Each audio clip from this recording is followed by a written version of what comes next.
በስመ አብ ወወልድ ወመንፈስ ቅዱስ አሐዱ አምላክ አሜን። ደብረ ዘይት የዐቢይ ጾም አምስተኛ ሳምንት ደብረ ዘይት ይባላል። ደብረ ዘይት ማለት የወይራ ዛፍ ያለበት ሲሆን ከኢየሩሳሌም በስተ ምስራቅ በኩል ጥቂት ራቅ ብሎ ይገኛል። በዚህ ቀን ስለ መድኃኒታችን ኢየሱስ ክርስቶስ ዳግም ወደ ምድር ስለ መምጣቱ ይሰበካል። ይህን ዓለምም አሳልፎ ለመረጣቸውና ላከበራቸው ዘላለማዊ መንግሥትን ሊያወርሳቸው እንደሚመጣ ይነገርበታል።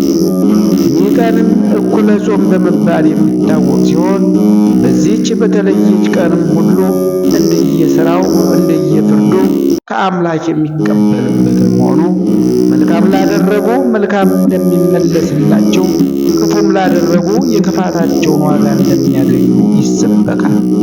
ጌታም የአባቴን ቡሩካን የተዘጋጀላችሁን የክብር ቦታ ውረሱ በማለት ወዳጆቹን እንደሚጠራ ይነገራል። የዐቢይ ጾም አምስተኛ ሳምንት ደብረ ዘይት ጌታችን ያረገበትና ስለ ዓለም ፍጻሜ ምልክቶች ያስተማረበት በወይራ የተከበበ ተራራ ነው። ደብረ ዘይት ተብሎ በተራራው ሲጠራ እንጂ የጌታችን በዓለ ምጽአቱን የምናስብበት በዓል ነው። ደብረ ዘይት ከጌታችን ከ18ቱ በዓላት አንዱ ነው። በደብረ ዘይት ጌታችን ለደቀ መዛሙርቱ ሦስት ዋና ዋና ነገሮችን አስተምሯቸዋል። አንደኛ የምጽአቱን ምልክቶች፣ ሁለተኛ የምጽአቱን ምሳሌዎች፣ ሦስተኛ የአመጣጡን ሁኔታዎች ነግሯቸዋል።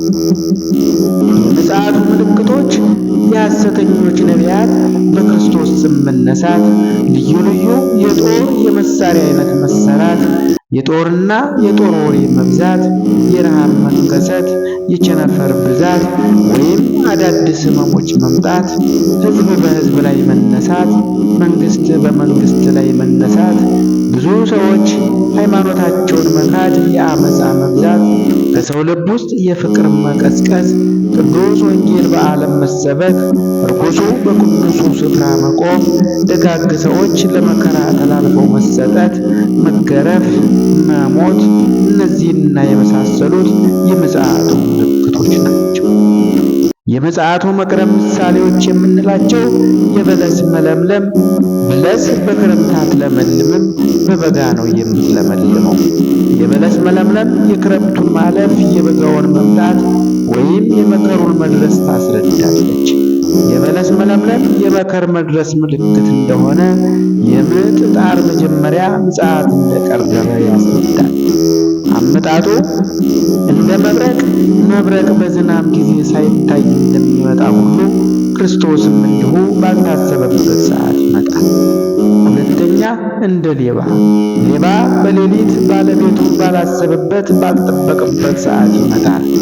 የቤት ባለቤት ሌባው መቼ እንደሚመጣ ቢያውቅ ኖሮ ተዘጋጅቶ ይጠብቅ ነበርና፣ ክርስቶስም መቼ እንደሚመጣ አይታወቅም፣ ተዘጋጅቶ መጠበቅም ያስፈልጋል።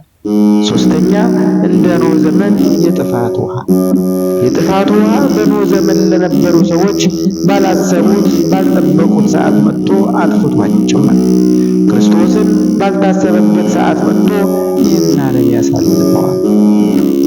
የምጽአቱ ፍጻሜ የፀሐይ መጨለም፣ የጨረቃ ደም መሆን፣ የከዋክብት መርገፍ ወይም ማለፍ፣ ያን ጊዜ የሰው ልጅ ምልክቱ በሰማይ ይታያል።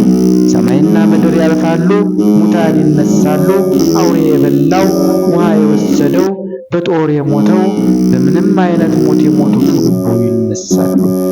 ሴቶች እንደ ሔዋን የ15 ዓመት ሆነው ወንዶቹ እንደ አዳም የ30 ዓመት ሆነው እንደ ዓይን ጥቅሻ እንደ ከንፈር ንክሻ ፈጥነው ይነሳሉ።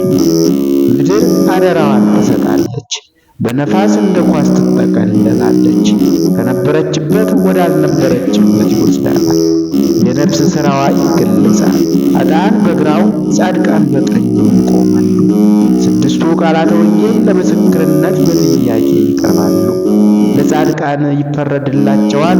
የአባቴ ቡሩካን ወደ እኔ ኑ ይላቸዋል።